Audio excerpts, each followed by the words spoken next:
Welcome into the DNVR Avalanche podcast presented by DraftKings Sportsbook. Use code DNVR when you sign up for a new account to get amazing odds boosts every single day.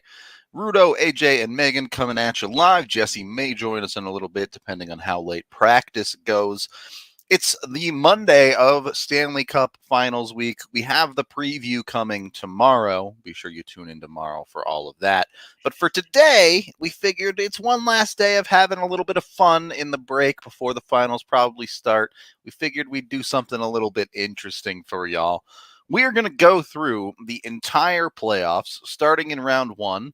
And you may have heard of this before, you may have not, but the idea is that what if every team got to take one player from the team that they beat and add them to their roster as they go deeper into the playoffs? It would make for some super teams, to say the least. There are some rules that are a little bit unclear to me that we may have to litigate as we go on through these rounds. We'll see exactly how things go down as we go through it. It should be an interesting one.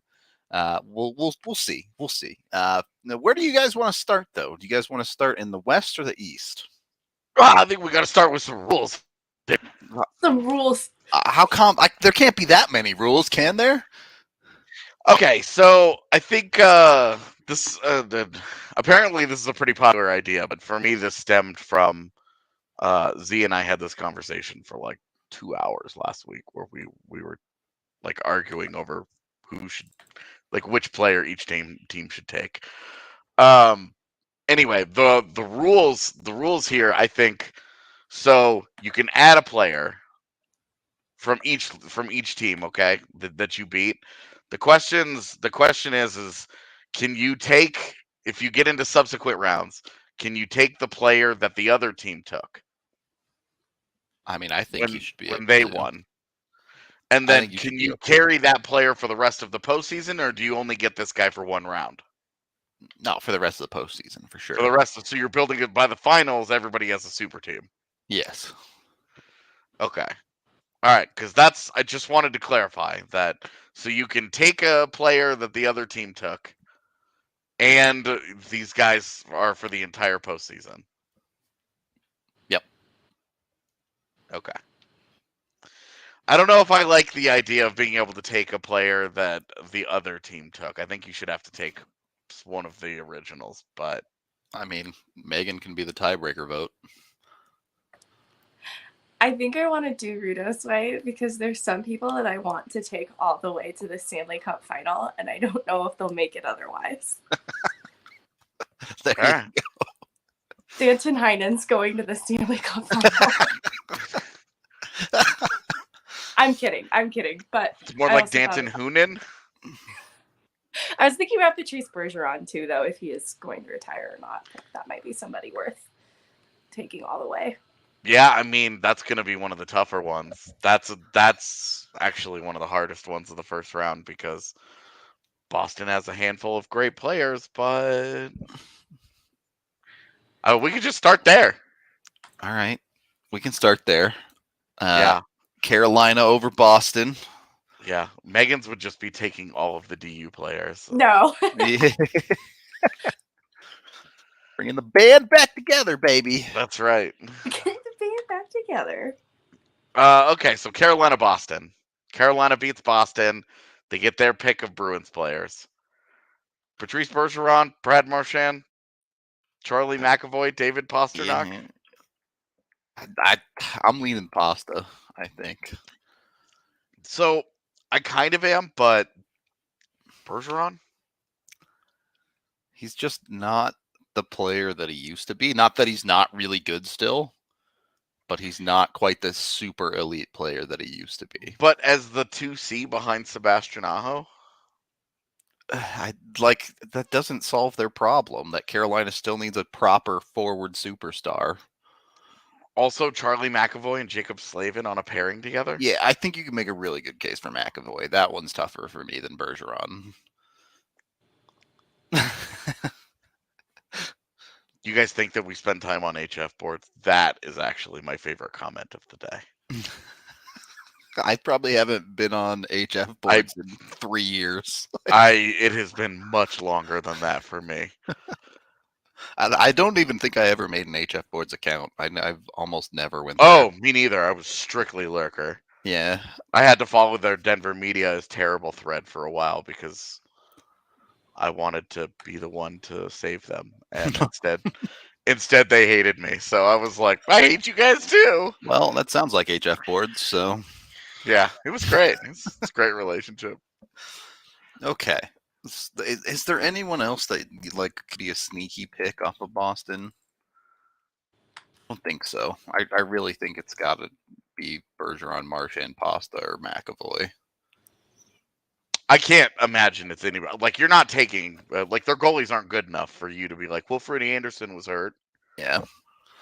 So I'm not taking Swayman or Olmark. Sorry, I'm just not. They're just not any better than Ronto. To answer Mark's question, I do think the Avs had an easier road to the Cup than Tampa by a ton. Are you kidding me? Toronto and Florida alone are tougher than anybody the Avs have faced. So anyway, I don't want to take this long on every series. This one was just difficult. Megan, thoughts? Taylor Hall. Yeah. I'll do Bergeron. I think I'm leaning with Bergeron as well. Fine then. I just think that the center depth is. I just think that center depth is so good, man. Because now they're looking at what Jordan Stahl's their 4C. I just think that I get the thing is again I just don't think he solved their problem. Everyone talked about for Carolina was, well, they don't have the superstar on offense. I don't think Bergeron's that guy anymore. Okay, so, but Pasternak, it's not like Pasternak did that for them in that I series. hear you, but I think Pasternak is closer to being that guy than Bergeron is right now. I will say, with the way that Svechnikov played in the postseason, a star goal-scoring winger sure would have been nice for Carolina to have. Yeah. Chad is saying Pasta. Megan, we might lose this. Pasta. Where's Jesse? I need Jesse to jump on and pick Pasta for me. It's sentimental to me, but I think none of these become a real solution. I just don't know that Pasta would have been a difference maker either, but Bergeron at least won the sentimental value of having him on the team and the experience. Yeah, go old guy. So you can be sad about him losing one round later? Okay, fine. Yeah. Go old guy. Me at dinner last night. Chanting Pasta. The other series in that bracket was New York over Pittsburgh. That one's easy, right? You That's take Sidney Crosby and goes move to the on Rangers. with your life. You're done. Okay, just whoa. Slow down. What DU player is Megan taking here? That's Danton Heinen. Is Heinen on the list? Okay. He scored some goals at really important moments in that series. That's why they lost in the first round. That's why they lost. Yeah. It was that scrub Sidney Crosby holding them back. Definitely not because they were playing Louis Domingue. Yeah. Okay. Just checking. I figured that one was pretty easy. So the Rangers get Crosby, and then I think we're going with the Hurricanes get Pasternak. I mean, I have a list here of everyone's picks, so you two can take Bergeron. I'll take Pasta with the chat. We're trying to make a one pod pick singular. Here. Yeah. Okay. It's got to be Pasta then, based on the chat. Yeah, we'll let Chet win this round. Okay. Let's stay out. Let's stay out east. Yeah, the rest of the East, Florida over Washington. This is do you just take Ovi? I don't know. Well, and so it's you're okay, Florida can't score on the power play. Yeah. You have the best. Their power play was so bad these playoffs. You have the best power play goaler of all time. It's just Ovi, right? Is there another option here? You're not really. I'm trying to could you talk yourself into John Carlson or something? No. Okay. I don't like Washington's goalie sucked. You can't go there. Yeah, like there's not really a great option to take from the Caps outside of Ovi. Like there are good players, Backstrom, Kuznetsov, and Oshie are also good. Anthony Mantha had a, I like Anthony Mantha, but over all those other guys, come on, like it's Ovechkin. I know that Florida doesn't need more firepower, but then they also only scored 3 goals in their second round series. I mean, 1 for 31 on the power play in the playoffs. Yeah. Yeah. It's so bad. Yeah. Tom Wilson, I guess. Yeah. I've thought about Wilson, but I think Ovi's the right choice. Wilson was out for like the whole playoffs, right? Yeah, he only played in 1 game. Yeah, 1 of 31, man. We've got Avs fans trying to talk about how the Avalanche power play had problems. Yeah, no kidding. They scored in 3 of 4 games in that Edmonton series. Oh my gosh. Okay, so Ovechkin then? I think so. I think it has to be Ovi. Especially because, like, Huberdeau predictably became a ghost in the playoffs, so... Like, the hard part here, though, is like... We have to go based on the results of these brackets, but you're like, how much do these second round series change? Yeah, you have no idea who wins round 2 with that big of a difference on the lineup. Yeah, like Sidney Crosby for the Rangers. Kind of a big deal. Yeah, like it's a good thing the Rangers won that series because you're like, yeah, okay. Well, yeah, no team chaos. This isn't about team chaos, I don't think. I mean, the good news is Tampa won their round 2 series, and they get to pick from Toronto in round 1. Is it Matthews or is it Tavares? Because they're taking the C, right, to replace Point. Why would you even ask that? Of course it's Matthews. I know, but I had to bring up the guy you hate. No, we don't have to bring up the traitor, Mrs. Swine. He won't even say his name. We don't need to talk about him. Oh my goodness. Surprised this is new information. Is there any consideration to Marner or Nylander? I think that there would be consideration to Marner because I think he had man. But when you factor in specifically the Braden Point problems, yeah, pretty easy. That's where I think. Okay. That's where I think Matthews really becomes like just the slam dunk. It's just the easiest call. Yeah, we should have taken former Avs for everybody. Yep, this is true. Forget a super team. Just build the Avs. Kerfoot. Yeah, just go with Kerfoot. That'd have been fun, but not. I think we just added Austin Matthews to the Tampa Bay Lightning and made life really difficult. Yeah, life just got way harder for everyone. Yeah. Oh no. All right. Keep on rolling. That's a good first round out east. Yeah, Bergeron to Carolina, Crosby to New York, Ovi to Florida, Matthews to Tampa Bay. Hell yeah. It's a lot of talent. Dude, it's a lot of talent. We just made the second round a lot more interesting. And I think that's the appeal of this, right? Like a lot more interesting. Second round. Over in the West, we can start with Oilers LA. I struggled with this one. If you're the Oilers, yeah. If you're the Oilers and you're coming off of a Game 7 shutout from Mike Smith, do you take Jonathan Quick? I don't think you do, man. Yeah, we did settle on Pasta over Bergeron. Did you get that rundown wrong? I immediately forgot about it. You said Bergeron, but I think. Oh, did I say I meant Pasta. Sorry. Okay. Yeah. No worries. Yeah, Drew Doughty's hurt, so I don't think he would have.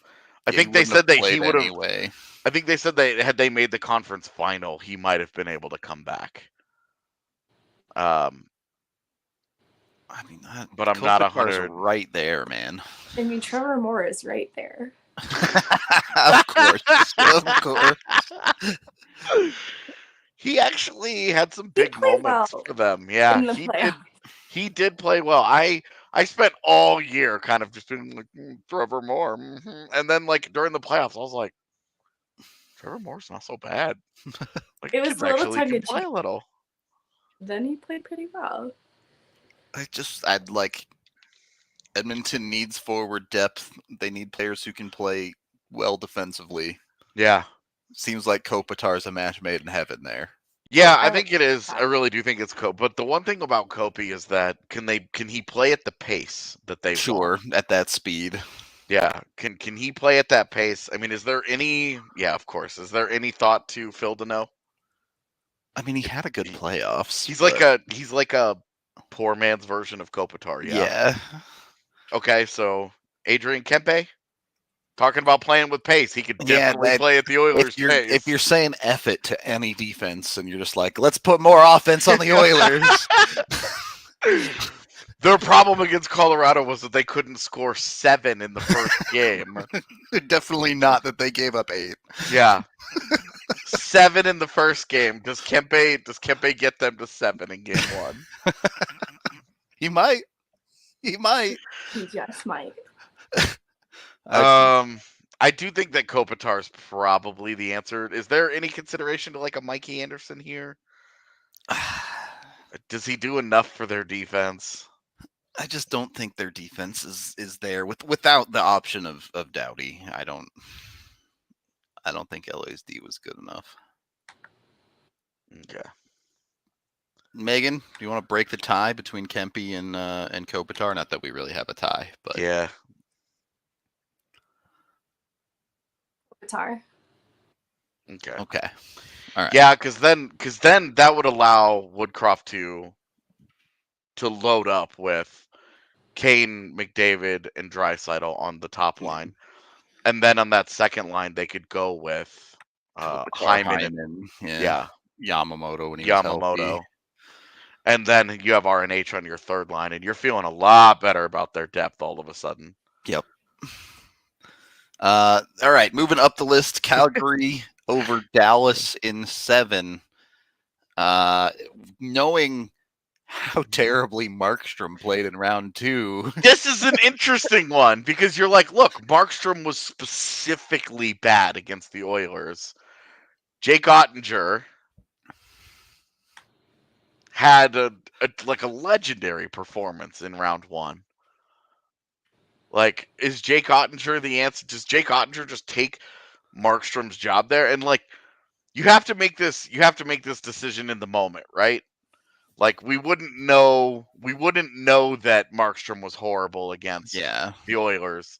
So you're probably really taking Heiskanen or Jason Robertson. No interest in Pavelski? I would say maybe Joe Pavelski if they were really like, hey, what we need is another forward. But I think what you could see about the Flames back end is that, hey, it's solid, but it's lacking a true number one, a star, an all-situation stud, and Miro Heiskanen would absolutely do that for you. Because I think the only reason you would take Ottinger is because we know what happened. Played out. Yeah. We know that that Markstrom had an 852 through 5 games against the Oilers. But in that moment, you're probably not taking a backup goaltender, are you? Markstrom's been so good for you all year. You're probably saying we'll take the elite defenseman. We'll take Miro Heiskanen. The one thing I would say is Joe Pavelski would bring that experience factor that hockey teams love. Yeah. Absolutely. I mean, you could see Daryl Sutter being like, hello? That guy's my age. I just want somebody to talk to.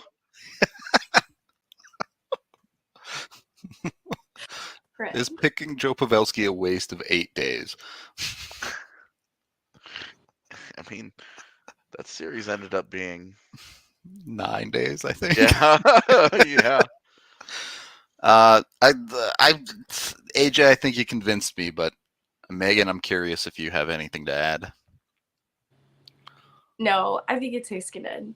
Okay. But I think if they took Otter, it would be fun for me personally.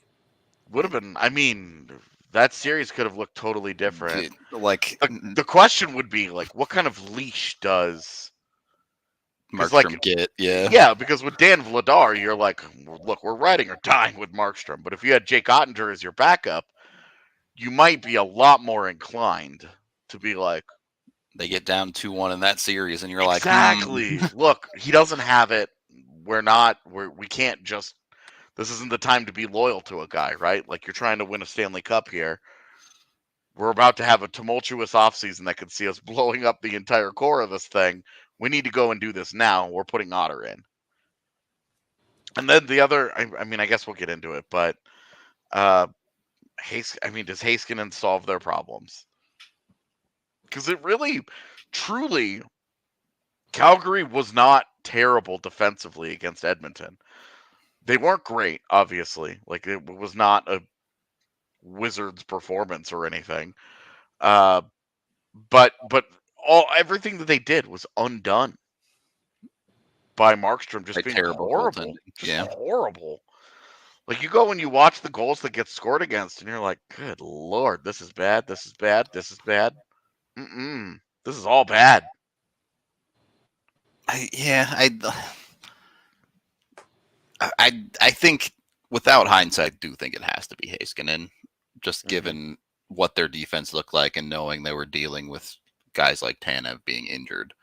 Yeah, the Tanev injury was definitely a big one. That would have helped that depth. Yep. Yeah. So I think Heiskanen probably is the answer there, without the benefit of knowing. Of course. That's fair. Next, Minnesota St. Louis is super easy. I think it's just Kaprizov, right? It's not Flower. Knowing that Binnington gets hurt. No, it's not Flower. Get out of here with that take. Yeah, of course it's not Flower. Yeah, no Jonas Brodin or Jared Spurgeon.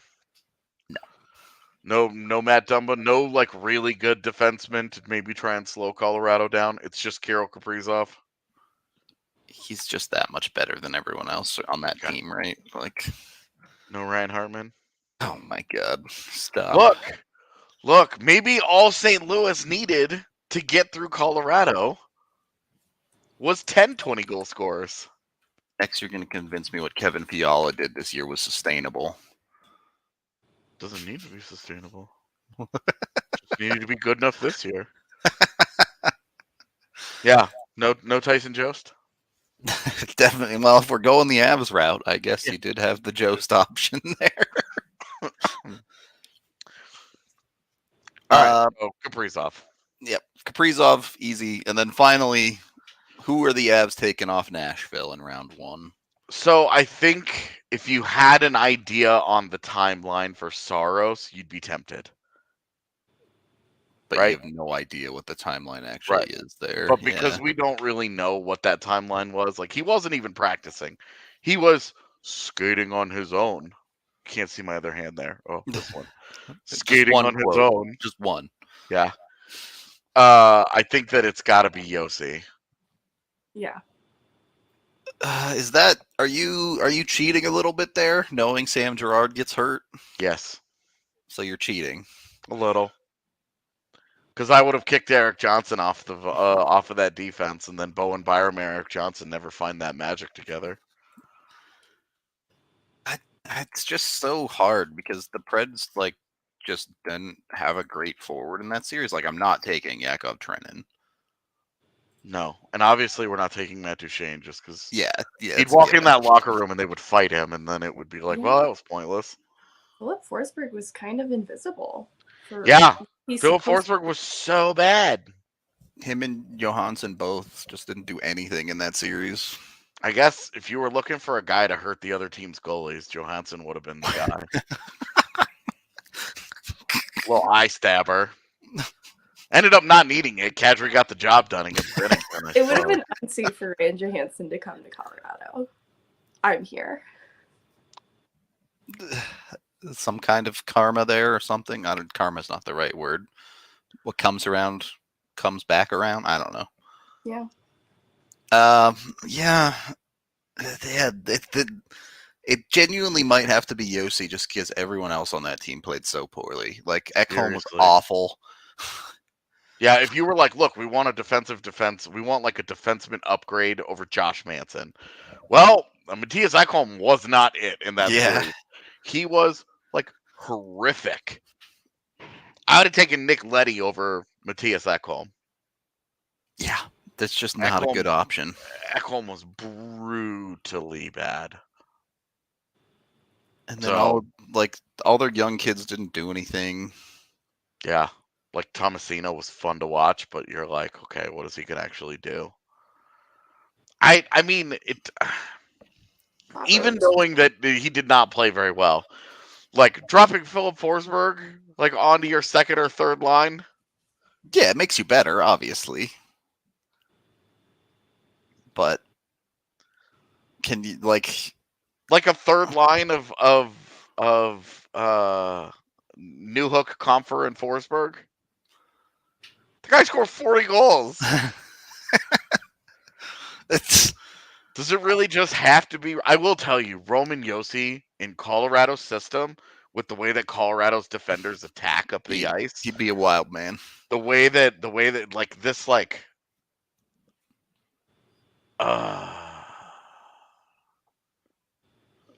this is a great question from James. In this, when would the decision be made? Would it be after the deciding game or after the round is completed? Because then you might have matchup considerations, right?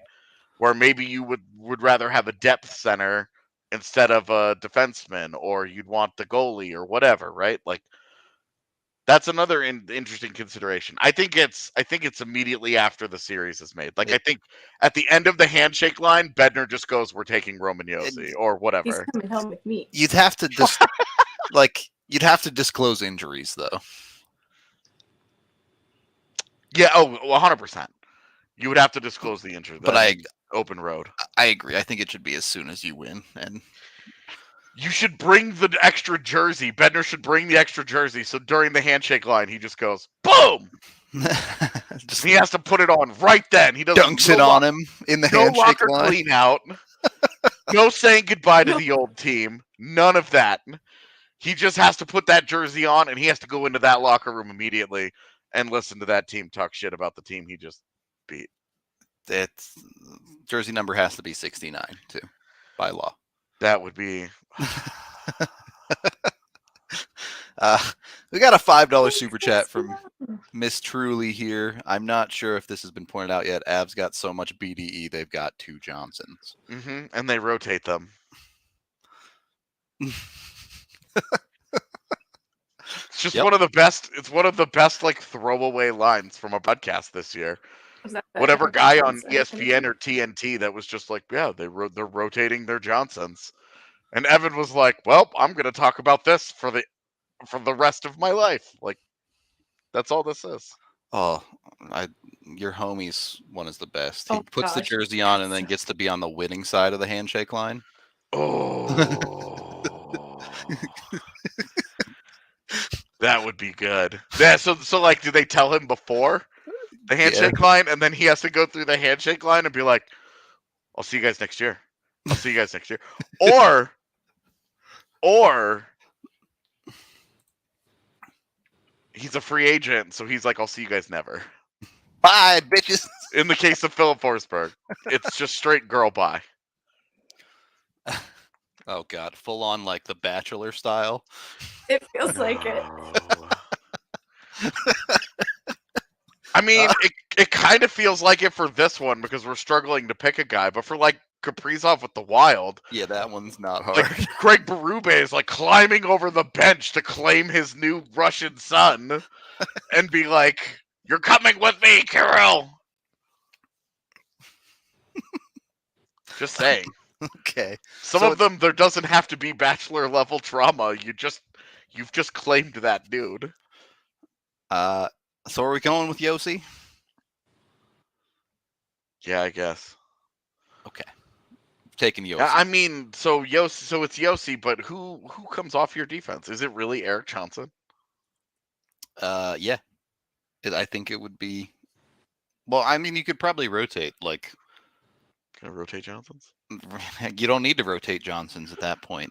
And then 3 games later, Eric Johnson's back in because Sam Girard breaks. But Yeah, that's true.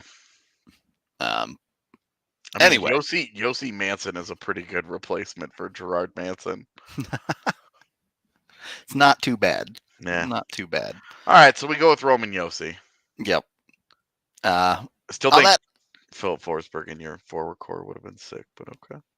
Dude, Yossi's gonna win a Norris. So, Chat is you guys get full credit here for considering team male model along the way. Is he hot enough to be an Av? Oof, that's true. Forsberg's definitely hotter. You think so? I do. Then Yossi? Yeah. No. No? No. He's got that Swedish vibe to him, though, that Yossi just lacks. I guess Yossi does the high and tight pretty well. Roman Yossi's a pretty good looking dude. He's very good looking. All right, we're gonna need. Okay, chat. No, dude, that fucking mustache is a disqualifier immediately. No, I forgot all about that cartoon shit. If I'm playing Monopoly, I'm definitely going with Philip Forsberg. I think the mustache is great, for the record. I also think it's great, but I don't think it's attractive.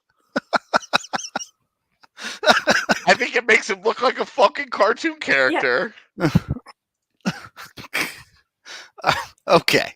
For the record, we're brought to you by Breckenridge Brewery, the official beer of May DNVR. not be for much longer.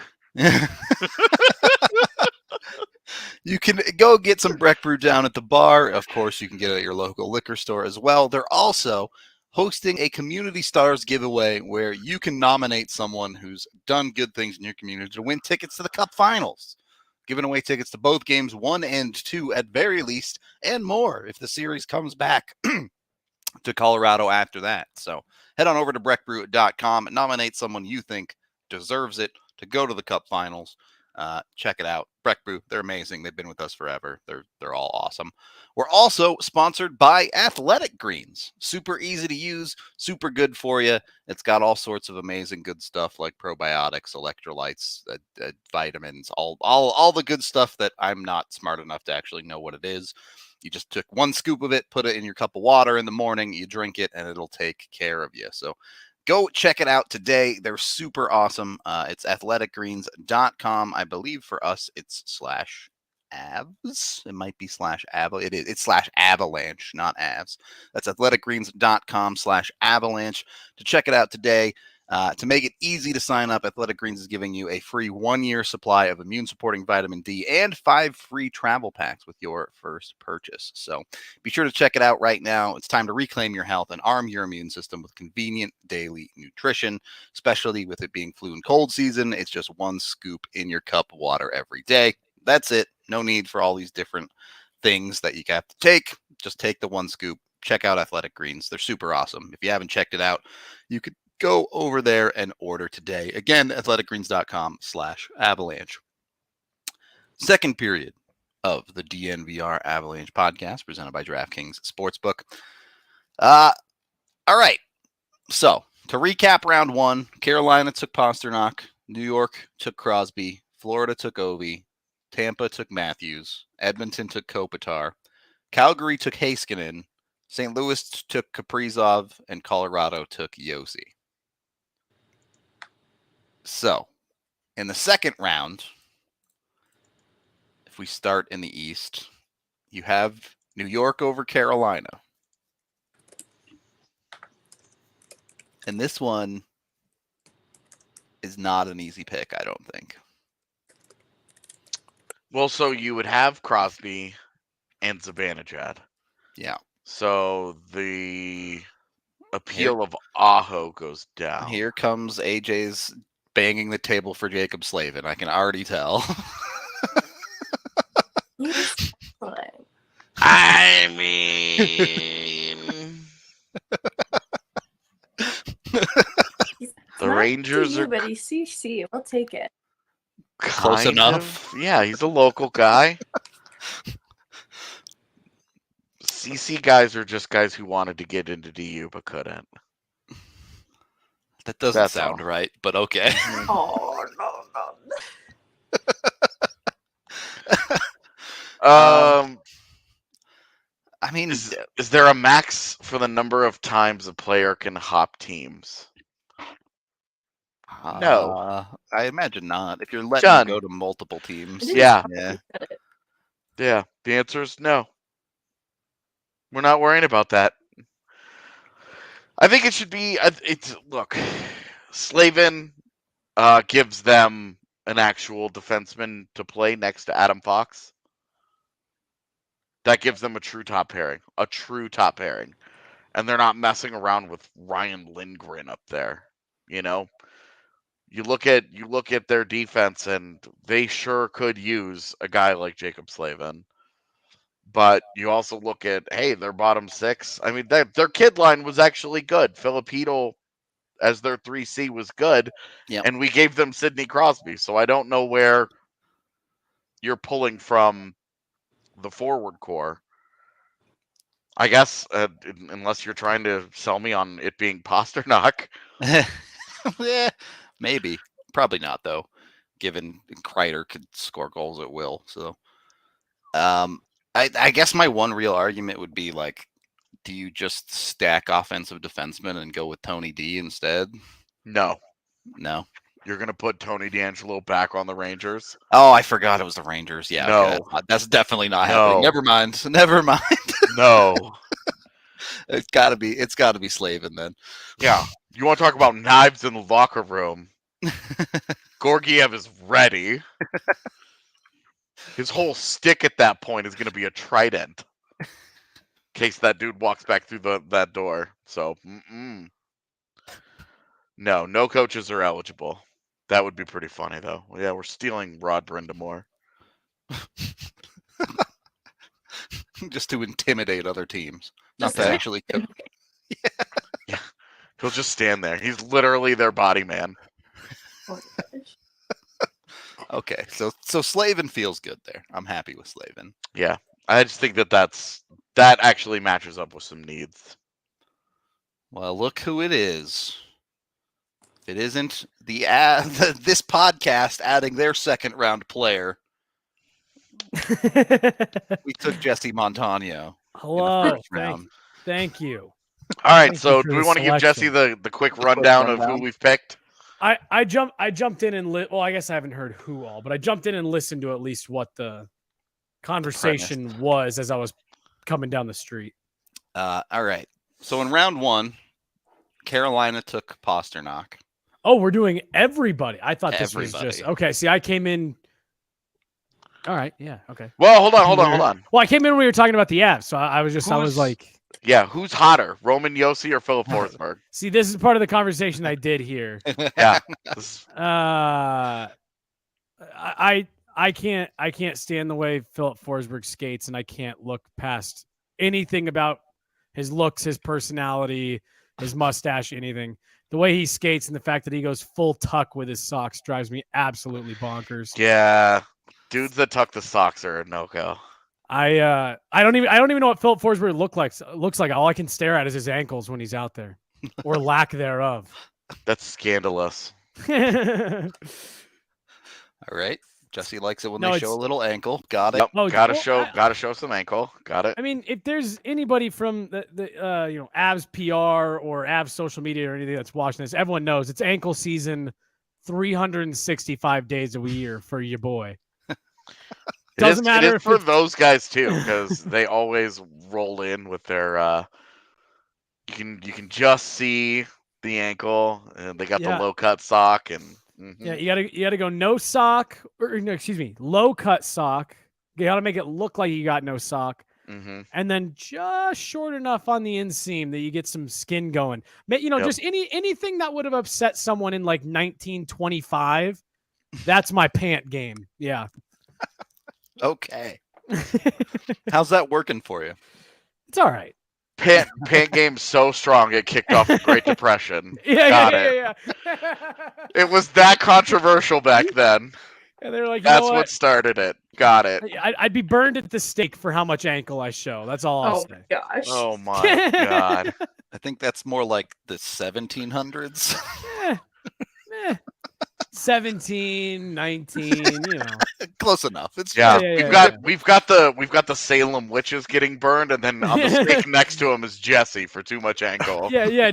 Jesse in some like nice casual like 28 inseam inch jeans, and everyone's like, performing magic and just showing some ank. Too much ankle. Got it. Yeah. okay. All right. How to bounce back from that? So we'll just move on to our next round 2. The other one in the East is Tampa and Florida.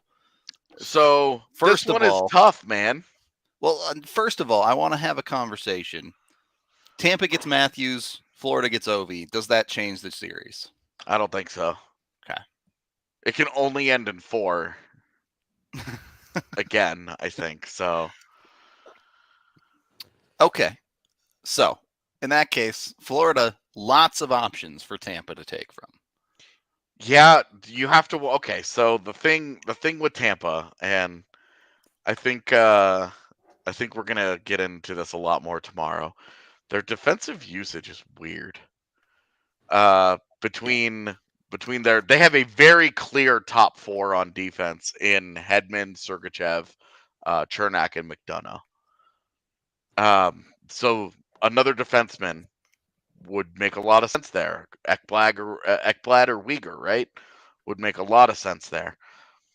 I think the inclination is to go Barkov, but because you got Matthews, do you need a Barkov? Nope. Would you rather take Ovi and put him next to Matthews and create like this like super goal scoring monster? Are there enough pucks on the ice for that line? I don't know. I don't know. Given they've already taken Matthews, it's real easy for me to say Ekblad, I think. I think Ekblad, yeah. Okay. Thoughts, Jesse? I think Ekblad's super dope. And I think he's super underrated because he plays in Florida. Have you guys been watching the Quest for the Cup stuff? No. Not really. Jonathan Huberdeau? I can't even get excited about the Avs Red Wings thing. I'm focused Really? on one thing right now. One thing. Oh, dude. I can't wait for the Avs Red Wings thing. But when this final is over, I will indulge properly like a normal human being. But until then, one thing. Jonathan Huberdeau, next to his pool in his South Florida home, has a little pug statue. And on the butt, it's a bottle opener. And I watched that last night, and it just talking about the Florida Panthers. I was like, isn't that just a South Florida hockey player thing to have? That pug butthole bottle opener. That is scandalous enough to get burned at another stake, I think. Yeah. So it's me, Jonathan Huberdeau, and witches at the stake, all for different reasons. I don't think you need to burn them. Like, opening a bottle with your butt is probably how it felt like to get swept by Tampa, I imagine. So. You're not wrong. You're not wrong. He seems like an unusual guy. He has this really niche pin collection too. They were showing on one of the specials. I love pins. I love a good pin. I pin. And there's some unique ones that he has. Like what? Okay, I don't think Dragonfly was one of them, but that's the first thing that's coming to my mind. So he's got dog butt bottle openers and pins. We're learning so much about Jonathan Huberdeau today.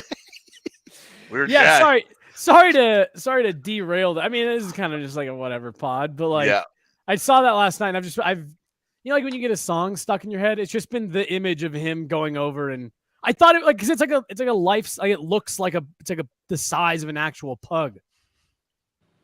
And I couldn't believe what I was seeing at first. I was like, oh, thank God. So all of this to say, probably Aaron Ekblad. Yeah. That's all circles back to. I think Ekblad, but like you're talking about like their fifth defenseman in the same way that Roman Josi, we were talking about like, well, yeah, where do you put him? So In the off season we're gonna have to do like an all vibes team, and Huberto's definitely going on it after this. So Yeah, Yeah. we're there. Going on. Yeah. Ryan mentions the pod in which we brought Cassie on to talk about Nolan Patrick's inability to tie his shoes. Yeah. I do think that Jonathan Huberdeau might be a really weird guy, is starting to encroach into that conversation. Hold on. This is what the rest of the show is about. Nolan Patrick can't tie his shoes. Oh God, here we go. So it's absolutely possible. Cassie brought a mountain of evidence in which he has untied shoes, and then there was also a video of Travis Konechny tying his shoes for him. He's tied his shoes. He's tied his skates. He even did his tie for him. Yep. Like there was a chance that like Nolan Patrick doesn't know how to do it. Skates was going to be my next question. That was an all-time interesting episode. I would just be like mouth hanging open, eyes wide the whole time on that episode. Like I can't believe what you're saying to me right now. Yeah, it was definitely interesting because like Nolan Patrick was like drafted second overall, man. Like he's been in the spotlight for a long time. I definitely would have assumed that guy has known how to tie a tie for a long time. And Travis Konechny straight doing it for him on camera was like, well, I mean, like you don't have to have any kind of draft pedigree to know how to tie your shoes either. Like that's the craziest part. It's like I'm just a totally regular dude. I learned how to tie my shoes like 25 years ago.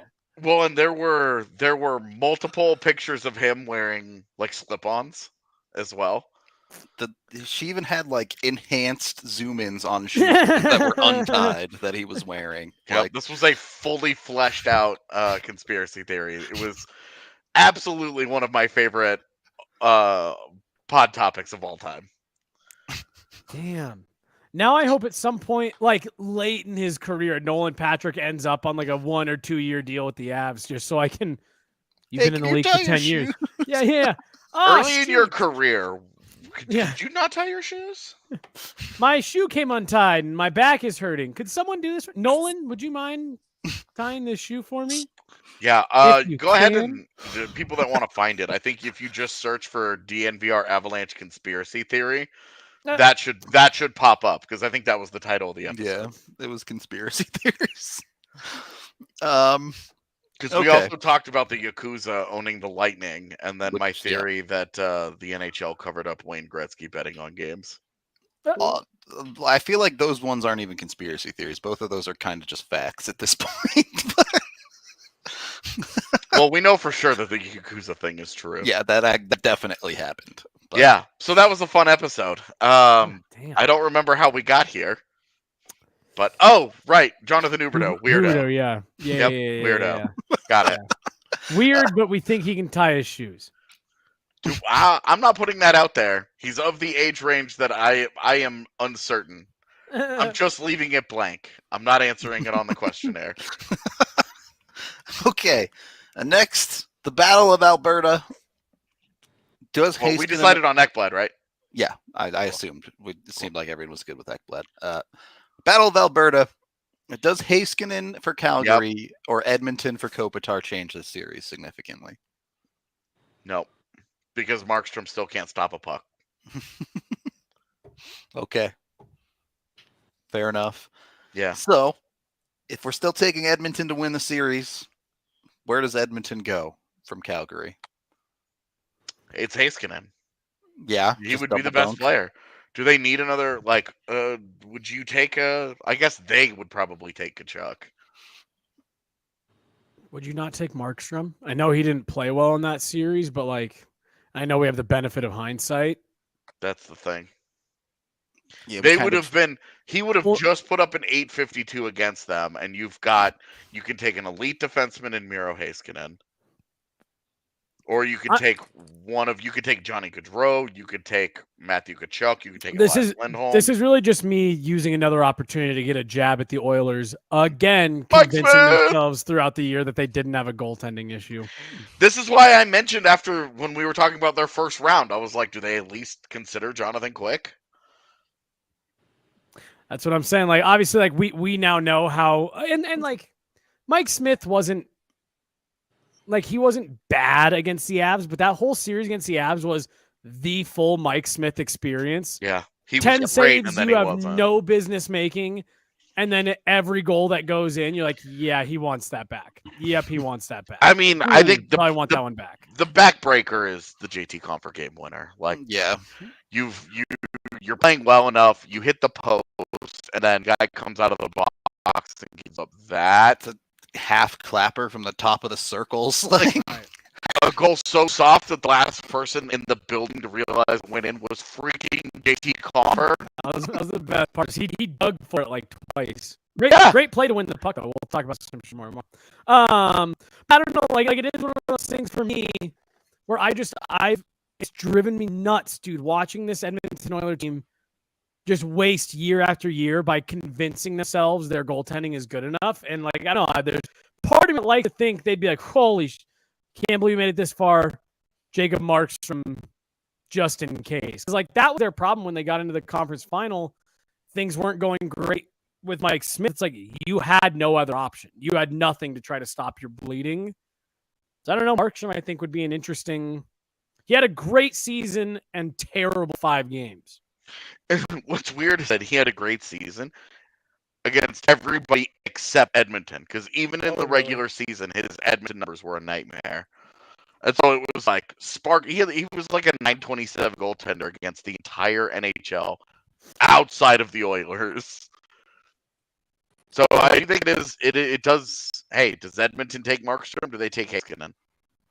I think Heiskanen, especially if I don't know when Darnell Nurse became injured. But Ooh, great point. Yeah. I forgot about the Darnell Nurse got hurt against the Avs. JT Compher is the one that hurt him in their last regular season meeting.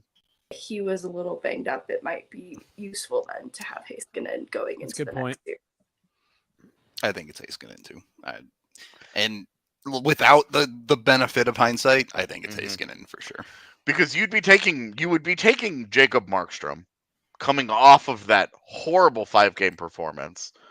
Why in the world would Woodcroft feel like he could trust that guy in net? Because like I know they all say the right things, but like these are all smart hockey people. They see the same things that we see. And I guess that'd be my big. I mean, if you're talking Miro Heiskanen, great player. They needed the help on D. Megan made a great point about Darnell Nurse. I'm just sitting there saying, like, if they're being honest with themselves in those internal conversations, and obviously this is an insane hypothetical situation, but it's just like that goaltending has been an issue for years, and if you would have had a chance to give yourself a second option, I don't know. It is interesting that us given the option to improve over Mike Smith, we've said no to Jonathan Quick, and now we're saying no to Jacob Markstrom. It's just, I think it's just hard to say that you would have taken Markstrom after that series in particular. You're the one that just won that series, scoring goals on him left and right, in which he was the worst he has been his entire career. I went and looked. He had more sub-900 save percentage games in that 5-game series than he did in the entire first 21 games of his postseason career. And so knowing that, it's really hard to be like, Markstrom is the guy that we're going to take to be better than Mike Smith. This whole show is brought to you by Lightshade, because this is absolutely a high idea, top to bottom. So go over to Lightshade, one of their 11 different locations in the Denver metro area. Use the code DNVR to get 25% off select products in store. They have a bunch of amazing stuff. All of your CBD and THC needs are met. They have other deals as well beyond the 25% off. You can't combine them, but some of their stuff is like up to 50% off depending on what you're buying. So be sure to go check out a Lightshade. Again, 11 locations in the Denver metro area for all of your weed needs. Third period of the DNVR Avalanche podcast. I'm realizing as we're going through this, like, if this was enacted through all of Sidney Crosby's career, would that dude have like a dozen cups? Yeah. Yeah.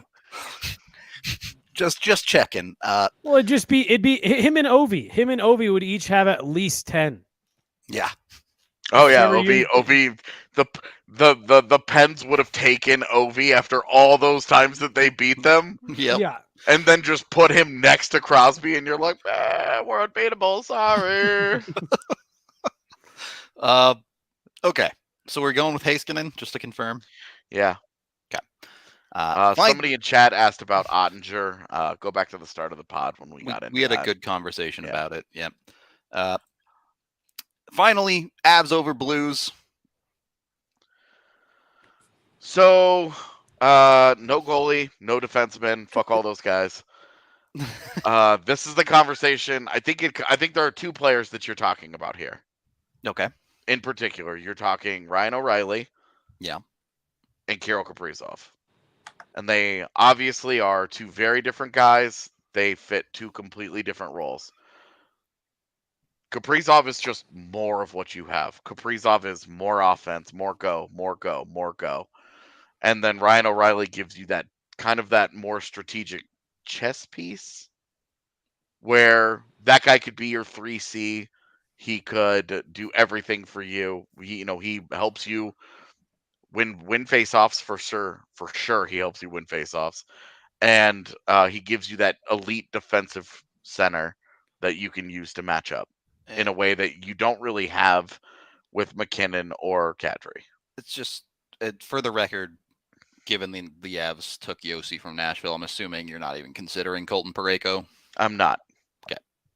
I also watched that series, so I'm definitely not considering Colton Parayko. Well, he would be like on the third pair for the Avs, so it's a little different. But they have Yossi anyway, so it doesn't matter. Yeah.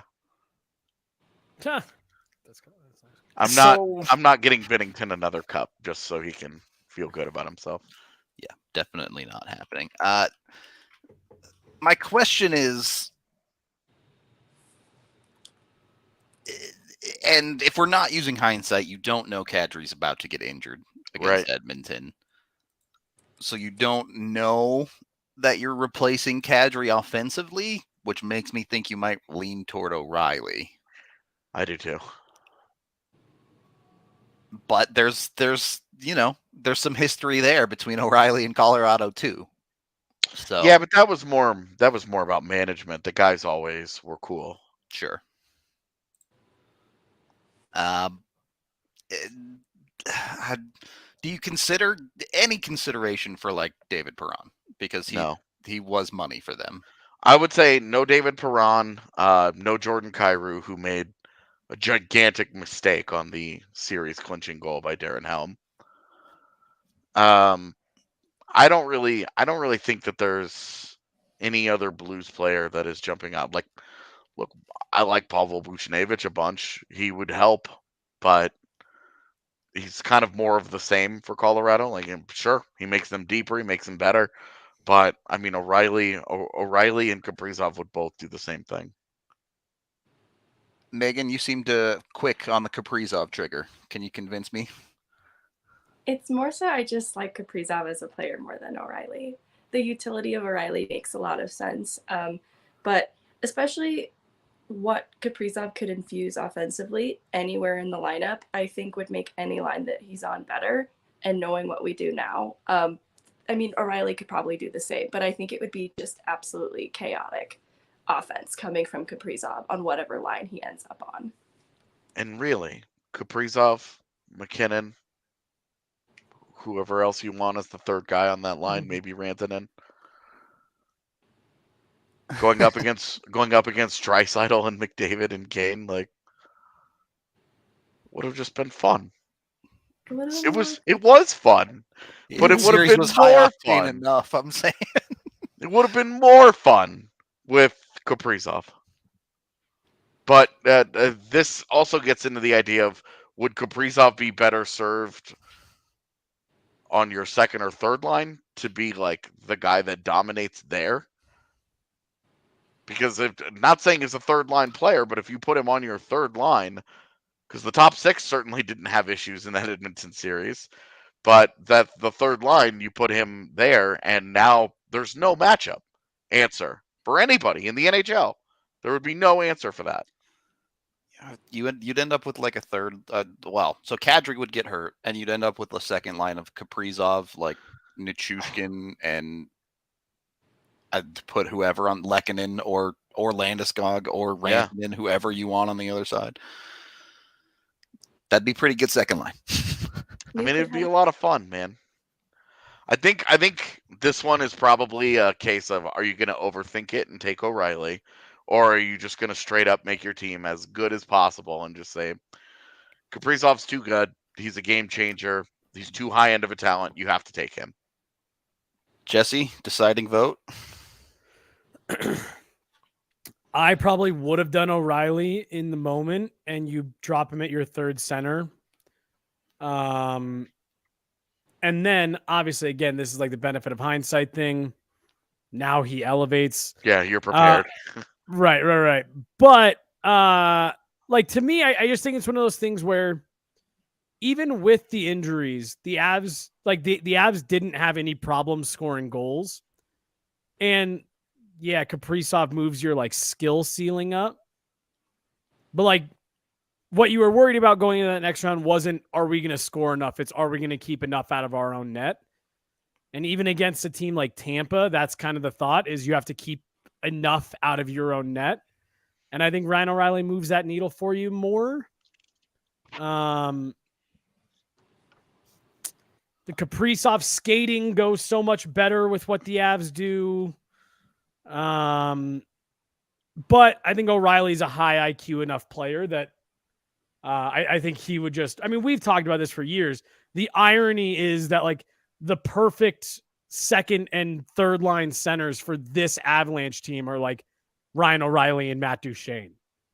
Obviously, without moving them, you don't get to this point, but, like, it is hilarious that those two players would fit perfectly on the Avs second and third lines now. So, like, just do it. And Nathan McKinnon's great friends with him. Gabe Landeskog's great friends with O'Reilly.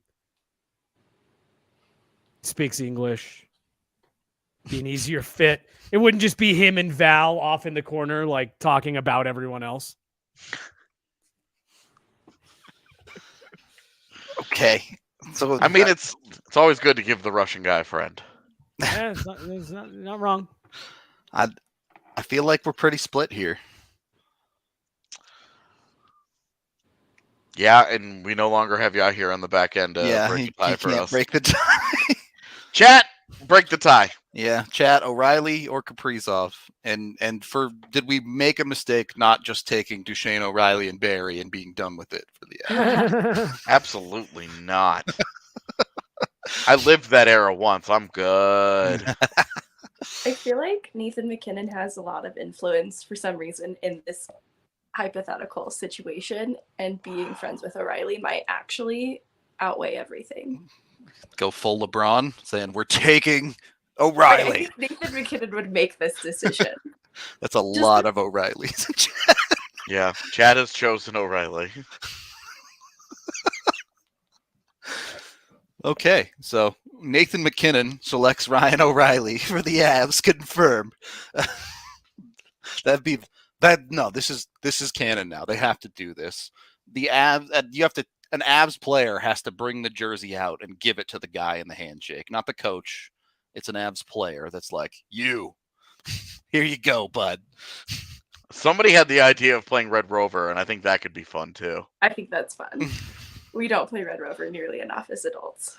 On ice, on skates, people are gonna die. That needs to be our clip. Megan saying we don't play Red Rover nearly enough as adults. Here for it. We just don't have field day in general. Where did recess go as adults? Why don't we have recess? Why do we lie and call it lunch? This is the thing that's going to happen. Like, we were all about making a DNVR field day, and then a pandemic hit. So we were like, well, yeah. We still are all about a field day. We absolutely want to do field day one of these days. Yep. Because people are always like, "Mom, do you guys ever do this or do you guys ever do that?" And it's like, all right, well, we'll do this and we'll put it on film and you guys can judge us forever. I mean, you guys already are, so might as well see us do athletic things. All right, we're taking O'Reilly. I know there's a late push for Kaprizov here, but I still see more O'Reillys. Conference finals, Tampa over New York. You have all the normal Rangers. You also have Crosby and Slavin as options from New York if you're Tampa. You really, I mean, it's just Crosby. Is it? Because now you have.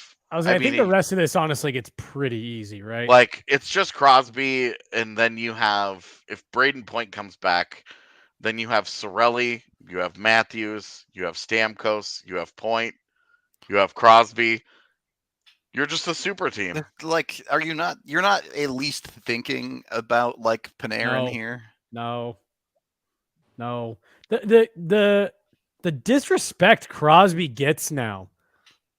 Just like he's the answer's no. Jesse's right. It's fucking no. It's Crosby. It's Crosby by a mile. Like this dude's still maybe a top 3 player in the league. At worst, a top 5 player in the league. Like Artemi Panarin is miles in Sidney Crosby's rearview mirror. Like miles. Prime Crosby. Maybe Prime Crosby today. Yeah, I don't know about that. I think guys going on better, about Adam Fox here. You guys remember we took Aaron Ekblad from Florida, so yeah, Tampa already has Ekblad and Matthews for the record. Yeah, they've already taken Ekblad and Matthews. So you're gonna take Adam Fox isn't gonna play enough. I honestly I thought we were pushing this one off for a while because I was like, oh, it's Crosby, it's McDavid. End of show. Like it's I think a the no-brainer. McDavid one's easy. I agree with that one, but it's Crosby by a huge margin. Huge. I mean, I don't know about like huge. I just think it's the obvious answer. Yes. Yes, Nemeth. Now I'm here for this take. Sabotage. How many Avs can we get X-Avs in a cup final? That's the play. That could have been the other approach that we took. Yeah, we already have the Avs taking Duchesne, O'Reilly, and Barry. The other side would have had to been Nemeth. There are a couple other ones that I forget. Kerfoot. Could he? Yeah, Tampa would have had to take Kerfoot. And then you'd have had to get someone from... There are random dudes out there. Florida or something, yeah. Could have taken Brad Malone from the Oilers. Wop. Yeah, Ian Cole from Carolina could have happened. Yeah. Anyway. I think it's Crosby. I don't think it's Fox. Shesterkin with Vasilevsky and net, Shesterkin doesn't make any sense. Yeah. It's just Crosby. You have Crosby, you have Matthews, you have Stamkos, you have Kucherov. You're not even missing Braden Point at this juncture. So your cup final ends up being Tampa Bay with Matthews, Ekblad, and Crosby, and Colorado with Yossi, O'Reilly, and McDavid. That was the other thing about O'Reilly is that, I mean, again, with hindsight, you know you're going to get McDavid in the next round. Yeah, you could have had a top line of McDavid, McKinnon, and Kaprizov going in against their top line of Crosby, Matthews, Kucherov, and Matthews, or something. Kucherov, Matthews, and Crosby, and you're just like, this is going to be a pretty fun. This is going to be a pretty fun Stanley Cup final. It's the Cup final, aka the All-Star game. Yeah, somehow I feel like the real Cup final feels like a disappointment because we don't have those guys involved now. Yeah. Michaela is correct. The Avs are going to win the Stanley Cup. I agree. My man's who was saying, making sure I say if last week instead of win. Mm-hmm. Also continue that, please. AJ and I had a conversation on the phone yesterday that I was like, we have to have this conversation now because if things start getting closer, I won't be able to have this conversation then. So yeah, we got about some things for us to consider if they do the thing. Yeah, so we AJ and I know what is going to happen for us Mm-hmm. if we get down that road. But Mm-hmm. we had the conversation before anything officially started because I knew I wouldn't be able to bring myself to have it. Yep. Once things got going. Either way, it's going to be fun. We're doing our full preview of the series tomorrow. Be sure to tune into that podcast. We'll have you covered top to bottom, including predictions from everyone. As much as I hate doing predictions now, we'll Yeah, have them for KOA you. made me do one this morning on the radio, so my prediction is out there. It's already out there. Yep, I'm staying consistent. It's out there. You should It's done. do different ones to each interview. I think See, that- seriously, that would be funny. That was what I did in the conference final. Was it was the same thing where I got kind of like cornered into giving a prediction live. So I gave one and then I gave a different prediction somewhere else. I was like, see, smartest guy in the room. Look, as long as no one listens to the other one. I've been on 8 shows. I've picked every possible outcome of the series. That's I can't right. lose. Right. After the series, you just pull that one and be like, "Told you." See? I know. Like those guys that had the Twitter accounts where they would all they would do is they would tweet out outcomes of things, Yeah. of like playoff series, and then they would go back and they would delete all the ones that were wrong. So then when you scroll their timeline, it looks like they've just predicted the future. the one kid who actually had was it in his senior year yearbook? Who had the Cubs winning? Oh yeah, Like I remember that story. And he had it over. There was some crazy one where the dude in his high school yearbook predicted 2 teams in the World Series in the year that they went to the World Series, and he predicted the correct winner. Like it was. Yeah, and the best NCAA bracket ever was by like some 8-year-old. So yeah. sometimes crazy shit happens. You regularly see like the guys that cover college basketball will make a bracket, and then they'll have their college basketball apathetic wives do a bracket, and those ones end up and better. their wives pick based on like team names or logos or whatever, and they have a higher success rate than those dudes.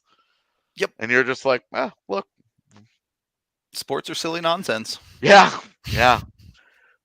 Being beholden to knowledge can be a problem when it's just chaos. All right. Anyway, we're going to wrap up today's show. We've been going on for a while now. We appreciate all of y'all hanging out with us. Again, series preview tomorrow. Be sure to tune in to that podcast to get all hyped for that. And then, of course, starting Wednesday, we're in it at that point. We'll have Wednesday you covered. Game day. We might have some cool things set up for Thursday and Friday of this week. Hopefully, if things work out. Not gonna spoil anything yet, but things are looking promising. So, hope to talk to you all later. Until then, we will see you in a bit.